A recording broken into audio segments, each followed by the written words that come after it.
अस्सलाम वालेकुम। आज है 2 फरवरी 2023 और हम लोग निकल रहे हैं उम्रे के लिए। और इस वक्त रात के 4:15 4:30 हो रहे हैं and we are about to go इंशाल्लाह वेरी सून। अल्लाह हमारे लिए आसानी करे, ये सफ़र हम सब को मुबारक करे। अभी ये सामान रखा जा रहा है, किसी तरीके से सेट हो जाए चीज़ें, सब देख रहे हैं। बिस्मिल्लाहिर्रहमानिर्रहीम। वो पढ़ लो बिस्मिल्लाह तवक्कलतु अलैहि वला हौला वला कुव्वता इल्ला बिल्लाह। बिस्मिल्लाहि तवक्कलतु अलैहि वला हौला वला कुव्वता इल्ला बिल्लाह। और इस तरह सुबह के 5 बजे हमने दुबई से अपना सफ़र शुरू किया। सबसे पहले हमें अबू धाबी पहुंचना था और वहां से एग्ज़िट लेके सऊदी अरब के बॉर्डर तक जाना था। सऊदी अरब के बॉर्डर का नाम है बथा और दुबई से बथा का डिस्टेंस तकरीबन 500 किलोमीटर है और 4 से 5 घंटे में हम बथा बॉर्डर पहुँचते हैं।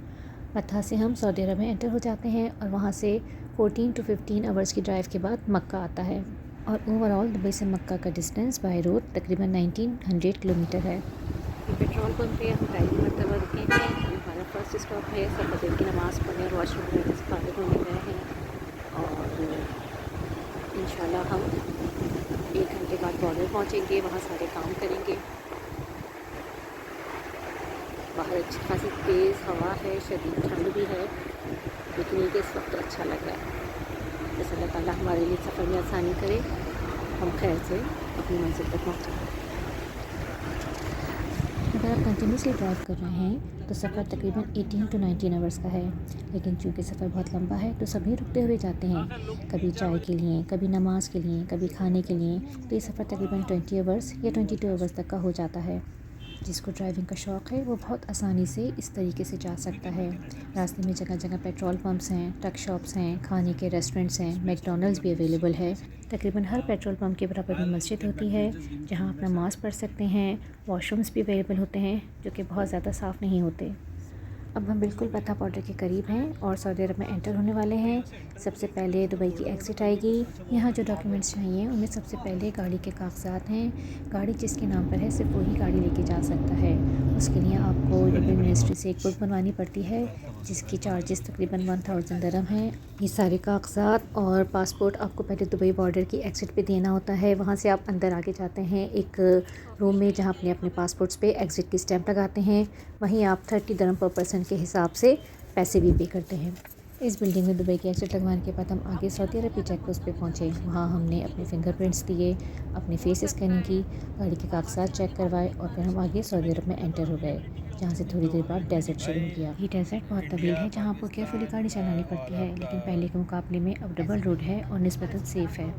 डेजर्ट क्रॉस करने के बाद सबसे पहले सऊदी अरब का शहर हरद आया है और तकरीबन 40-50 मिनट्स के बाद खरज। हरद और खरज सऊदी अरब के रास्ते में आने वाले 2 मेन शहर हैं, लेकिन हम शहर के अंदर नहीं जाते बल्कि बाहर से ही आगे रियाद की तरफ बढ़ जाते हैं। अगर आप कंटिन्यूस ड्राइव कर रहे हैं और यहाँ स्टे करना चाह रहे हैं तो खरज में मेन रोड पे बहुत सारे होटल्स हैं जहाँ आप स्टे कर सकते हैं और फिर 3 से 4 घंटे आराम करने के बाद अपनी ड्राइव दोबारा स्टार्ट कर सकते हैं। लेकिन हमने अपना सफ़र जारी रखा और हम खरद और हरज से होते हुए अब हम रियाद पहुँच गए हैं। कहाँ पहुँचे भाई हम रियाद पहुंच गए और बड़ा ख़राब ट्रैफिक चल रहा है, लेकिन हम ले रहे हैं एग्जिट जहाँ हमारा लैपटॉप। लास्ट टाइम तो रियाद में बहुत ट्रैफिक जाम मिला था, इस दफ़ा भी ट्रैफिक जाम नहीं मिला है। कम से कम अभी तक इतना नहीं मिला है। पीक आवर नहीं आया ना, गाड़ी चल रही है मुस्तकिल। आज तो छुट्टी है ना, जुमेरात है। नहीं, जुमेरात को कहाँ छुट्टी है? जुमेरात को छुट्टी है। रियाद का ट्रैफिक बहुत ख़राब था, लेकिन जीपीएस की हेल्प से हम कोशिश कर रहे थे उन इलाकों से गुजरें जहाँ निस्बतन ट्रैफिक कम है, लेकिन जो गाड़ियाँ एक दूसरे को क्रॉस कर रही थी बहुत ख़राब तरीके से कर रही थी। So you have to be very very careful and conscious while driving in Riyadh. Riyadh से निकलकर हमने मक्का की एग्ज़िट ले ली और फाइनली अब हम मक्का की तरफ रवा दवा हैं।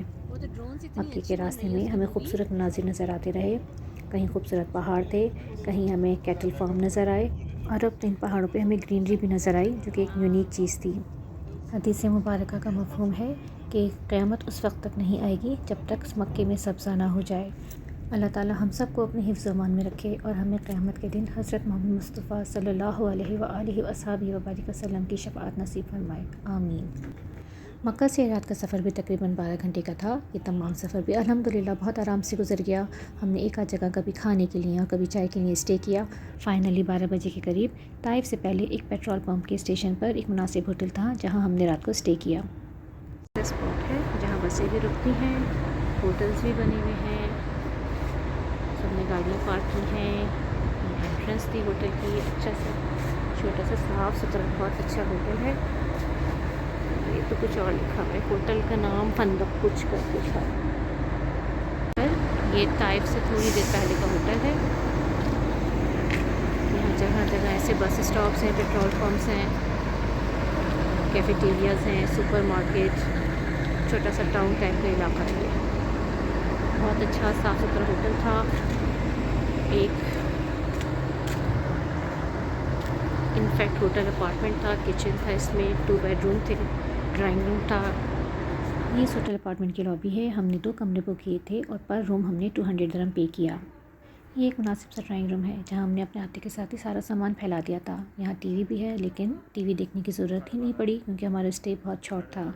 तकरीबन 3 से 4 घंटे आराम करने के बाद हम सुबह 4 बजे दोबारा बेदार हुए। हम सब नहाए और नहाकर एहराम पहने और फिर मीक़ात के लिए रवाना हुए। मीक़ात वो जगह है जहाँ मक्के में दाखिल होने से पहले आपको उम्रे की नियत करनी पड़ती है। मीक़ात पहुंचकर सबसे पहले एहराम पहना जाता है। अगर आप घर से एहराम पहन कर नहीं आए हैं तो आप दोबारा वहाँ गुस्ल करके एहराम पहन सकते हैं और फिर नियत करके और नमाज़ अदा करके आप आगे मक्के की तरफ जाते हैं उम्रे के लिए और तवाफ़ के लिए। सो आगे का सफ़र और उम्रे की तफसीर इंशाल्लाह मैं अपनी अगली वीडियो में शेयर करूँगी। Till then bye and take cares. अल्लाह हाफ़िज़।